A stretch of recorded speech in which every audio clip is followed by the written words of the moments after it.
হাতীবান্ধা উপজেলার বড়খতাই বাজারে রেলওয়ের যে জায়গাগুলো সেই জায়গার উচ্ছেদের অভিযানে এসেছিল রেলওয়ের পক্ষ থেকে। তবে স্থানীয়দের বাধা রয়েছে। এর কারণ হিসেবে স্থানীয়রা জানিয়েছেন ঈদের আগে এই গরিব মানুষের দোকানগুলো যেন উচ্ছেদ করা না হয়।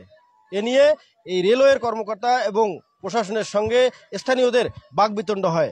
আমরা একটু কথা বলবো যে এই রেলওয়ের পাশে যারা দোকান করে বা ব্যবসা বাণিজ্য করে তাদের সঙ্গে একটু কথা বলবো। একেবারে নিরপেক্ষভাবে একটা কথা বলবো, সেটা হচ্ছে যে এখানে যাদের স্থাপনা আছে, আমার যেটা ধারণা যে যাদের এখানে স্থাপনা আছে সেটা হোক ছোট হোক বড়, এখানে সবাই ব্যবসা করতে আসছে। আমি পরিষ্কার বলতে পারি যে উইথাউট লেনদেনে এখানে কেউ কোনো ধরনের স্থাপনা করে নাই। তা আমার কথা হচ্ছে যে এটা বের করা দরকার যে এদের কাছ থেকে যে পয়সাগুলো নিল বা যারা এখানে ব্যবসা করতে আসছে এরা কিন্তু কোটিপতি না। লোকগুলো নোটিশ দেয় নাই, নোটিশ দেওয়া দরকার করছে যে এটা এখানে মনে করেন যে কালকেই মাইকিং করলো, আজকেই মনে করেন যে উচ্ছেদ অভিযানটা আজকেই করার জন্য আসছে।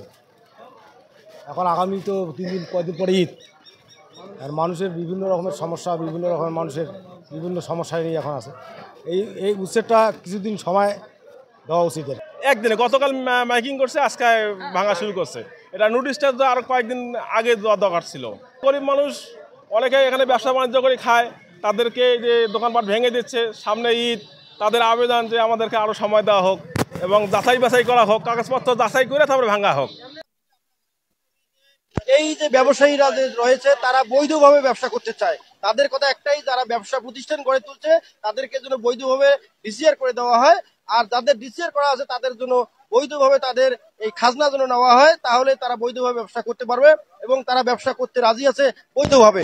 তবে এই ঈদের আগে এই ব্যবসায়ীদের জন্য বড় ধরনের কোনো ক্ষতি না হয়, এই দিকটি প্রশাসনের পক্ষ থেকে নজরে নিয়ে আসার জন্য স্থানীয়রা বলছেন বারবার। M A Rahim, news channel 24, Lalmonirhat.